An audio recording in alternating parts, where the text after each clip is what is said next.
مطلب کیا ہوتا ہے؟ انہوں نے توبہ کی، غلطی ہو گئی یا اللہ، ہم جنت میں تھے، اس درخت کا ایک چیز کھانے کی وجہ سے ہمارے اوپر اتنا مصیبت آ گیا کر کے وہ معذرت کی، پھر انہوں نے معذرت کی تو ان کو ان کے رب نے زیادہ مقبول بنا لیا۔ دیکھو یہاں پر دیکھو، انسان غلطی کرنا چاہیے، غلطی کرنے کے بعد اللہ سے معافی مانگنا چاہیے، تو اللہ تعالیٰ معاف کرنے والا غفور الرحیم ہے۔ یہاں پر کیا گیا، ان کے غلطی کو اللہ نے معاف کر دیا، اور تو ان کو ان کے اپنے رب نے زیادہ مقبول بنا لیا، سو ان پر توجہ فرمائی اور آئی راستہ پر ہمیشہ قائم رکھا۔ اللہ تعالیٰ نے فرمایا کہ دونوں کے دونوں اس جنت سے اترو، اور دنیا میں ایسی حالت سے جاؤ گی کہ ایک کا دشمن ایک ہوگا۔ جو کہ آج دنیا میں کیا کیا انسان ایک دوسرے کا دشمن ہے، لیکن تمہارا دشمن کون ہے؟ کون ہے؟ ابھی تک پڑھا ہے نا، کون ہے بتاؤ؟ تمہارا دشمن شیطان ہے، انسان نہیں۔ یہ انسان تمہارا ہم سفر ساتھی ہے، تمہارا دشمن شیطان ہے، اس کو دشمنی رکھو۔ لیکن یہ آپس میں دشمنی سے زندگی گزاریں گے، ایک دوسرے کو خون خاری کر لے رہیں گے۔ پھر اگر تمہارے پاس میرے طرف سے کوئی ہدایت کا ذریعہ یعنی رسول یا کتاب پہنچے تو تم میں جو شخص میری اس کو ہدایت کا اتباع کرے گا تو وہ نہ دنیا میں گمراہ ہوگا اور نہ آخرت میں شکی ہوگا۔ دیکھو، تم دنیا میں جاؤ گے، اتنا سال زندگی گزارو گے، اور تمہارے بعد اور ایک آئے گا، اور ایک کے بعد اور ایک، اسی طریقے سے پیغمبر بھی بدلتے جائیں گے۔ جو حکم کو مانو گے اللہ کا، جو پیغمبر کا کہنے کا مانو گے، تو ہمیشہ وہ خوشی سے رہیں گے، نہ آخرت میں شکی ہوں گے۔ اور جو شخص میری اس نصیحت سے اعراض کرے گا تو اس کے لیے تنگی کا زینہ ہوگا۔ اللہم اغفر لی۔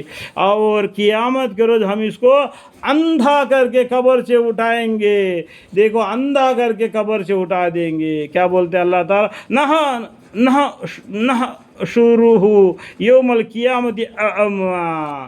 اس ٹائم پر بندہ کہے گا، یا اللہ، میں دنیا میں آنکھیں والا تھا، میں آج قیامت کے دن اندھا کیسا بن گیا؟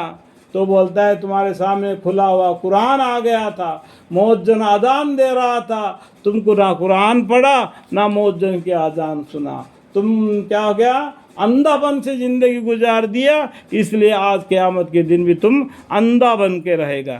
اور تعجب سے کہے گا کہ میرے رب، آپ نے مجھ کو اندھا کر کے کیوں اٹھایا؟ میں تو دنیا میں آنکھوں والا تھا، جو ابھی بھی میں آپ کو بتا دیا۔ ارشاد ہوگا، ایسا ہی تو سے عمل ہوا تھا، اور یہ کہ تیرے پاس ہمارے احکام پہنچے تھے، پھر تو نے ان کا کچھ خیال نہ کیا، اور ایسا ہی آج تیرا کچھ خیال نہ کیا جاوے گا۔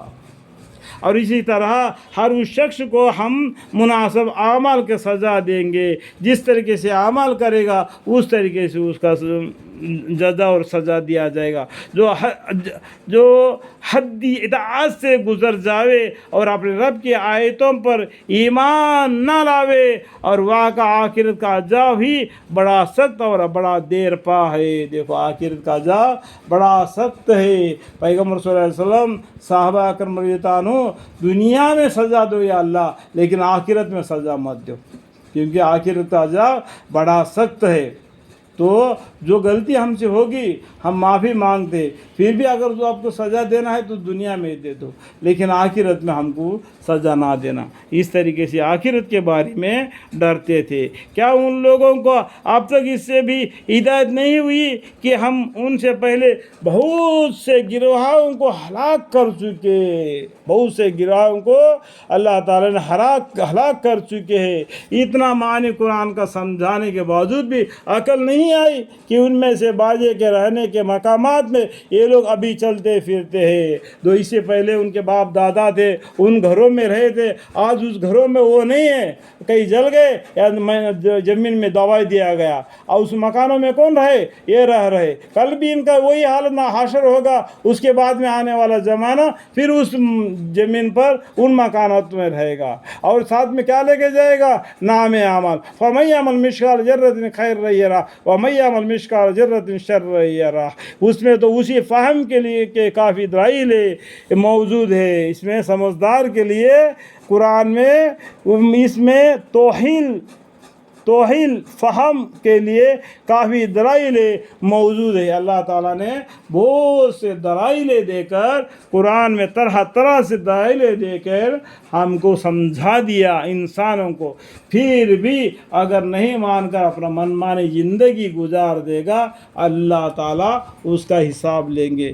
اس بات کو ڈر کر اپنی زندگی گزار کے دنیا میں ہمیشہ اللہ معاف فرما، یا اللہ معاف فرما، یا اللہ معاف فرما، توبہ استغفار کرتے رہنا، اس سے بڑھ کر دعا ہی نہیں۔ اللہ مجھے اور آپ کو اور تمام میری بیوی بچے میرے پورے خاندان وسیلہ تا قیامت نسل با نسل ان سب کو، میرے ماں باپ کو، میرے رشتہ داروں کو، میرے خاندان کو میرا وسیلہ تا قیامت نسل با نسل ان سب کے اللہ توبے کی نصیب عطا فرماؤ، توبہ مانگنے والے بناؤ اور ان کی توبہ کو قبول فرماؤ اور دین کی اہدنا الصراط المستقیم کے راہ پر قائم فرماؤ مالک، آمین ثم آمین، والحمد للہ رب العالمین۔